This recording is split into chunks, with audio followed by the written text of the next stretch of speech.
विवेक श्रीवास्तव जी, अगर सत्र की शुरुआत आईटी मंत्री के हाथ से कागज छीनकर फाड़ने की होगी तो फिर क्या माना जाएगा विपक्ष के रवैये का? आप बताइए विवेक श्रीवास्तव जी। गुरदीप भाई, 2 कमेंट लेके आपके पास आ रहा हूं।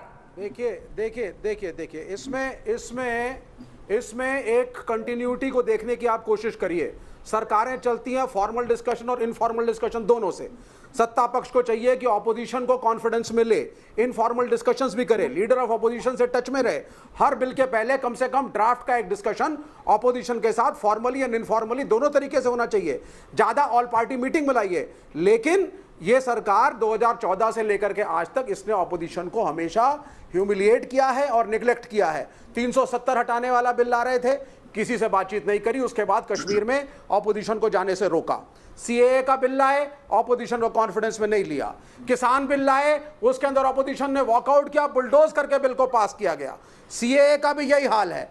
तो अगर आप देश में ऑपोजिशन और पार्टिसिपेटिव डेमोक्रेसी को सरकार एनकरेज नहीं करेगी तो सत्र में हंगामे होंगे और होने भी चाहिए, सड़क पे भी होने चाहिए, क्योंकि participative democracy is the base of the Indian constitution, जिसको मोदी गवर्नमेंट रियलाइज नहीं कर रही है। बीजेपी के पहले भी रूल्स रहे हैं, अटल बिहारी वाजपेयी के टाइम पे रहे हैं।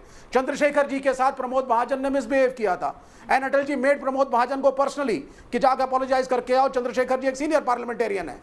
नेहरू जी को लोकसभा के अंदर अटल बिहारी वाजपेयी ने चैम्बरलेन और चर्चिल दोनों का एक कॉम्बिनेशन कह के एक बुलंद आवाज में उनका क्रिटिसिज्म किया था। लेकिन शाम को दोनों मिले और चाचा नेहरू ने पीठ थपथपाते हुए अटल बिहारी वाजपेयी को बोला कि आज तुमने बहुत बढ़िया बोला।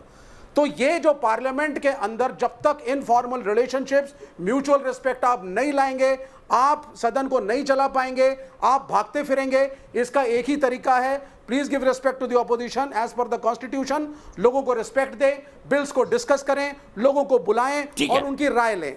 अगर आप सारे विपक्ष को एंटी नेशनल घोषित बहुत कर देंगे, अच्छी बात कही, नक्सली घोषित कर देंगे, खालिस्तानी घोषित कर देंगे, तो देश नहीं चलेगा और नहीं चलेगा ये देश इस तरीके से। तो सरकार बहुत अच्छी बात कही आपने। अपनी समझ में सुधार लाना चाहिए। यही सवाल अवनीश जी के पास ले जाता हूं। अवनीश जी बताइए, क्या सरकार विपक्ष को ह्यूमिलेट करती है? बताइए, जवाब दीजिए इस बात का। विवेक श्रीवास्तव ने गंभीर आरोप लगाया अवनीश जी। नहीं, बहुत बहुत अच्छा कहा विवेक जी ने। सरकार ने तो कहा था, मंत्री ने कहा था कि मैं खड़ा हूंगा जवाब देने के लिए हाथ में कागज लेके, और तुम आ जाना और तुम मेरे हाथ से कागज छीन करके फाड़ करके उसके अध्यक्ष की तरफ, स्पीकर की तरफ फेंक देना। ये सब दोनों की मिली भगत से हुआ है विवेक श्रीवास्तव के हिसाब से। ये शांतनु सेन जो आईएमए के चेयरमैन थे और जिनके ऊपर कई तरीके की बातें सामने आ रही हैं, वो डॉक्टर